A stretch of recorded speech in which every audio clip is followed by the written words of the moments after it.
اللہ ہی اپنے بندوں میں سے جس کے لیے چاہتا ہے روزی فراخ کر دیتا ہے اور جس کے لیے چاہتا ہے تنگ کر دیتا ہے۔ بے شک اللہ ہر چیز سے واقف ہے۔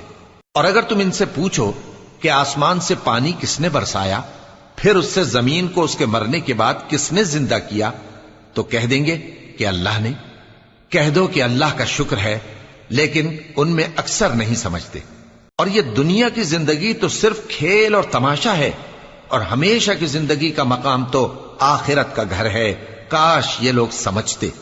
پھر جب یہ کشتی میں سوار ہوتے ہیں تو اللہ کو پکارتے، خالص کرتے ہوئے اسی کے لیے اطاعت کو، لیکن جب وہ ان کو نجات دے کر خشکی پر پہنچا دیتا ہے تو جھٹ شرک کرنے لگ جاتے ہیں، تاکہ جو ہم نے ان کو بخشا ہے اس کی ناشکری کریں اور فائدہ اٹھائیں۔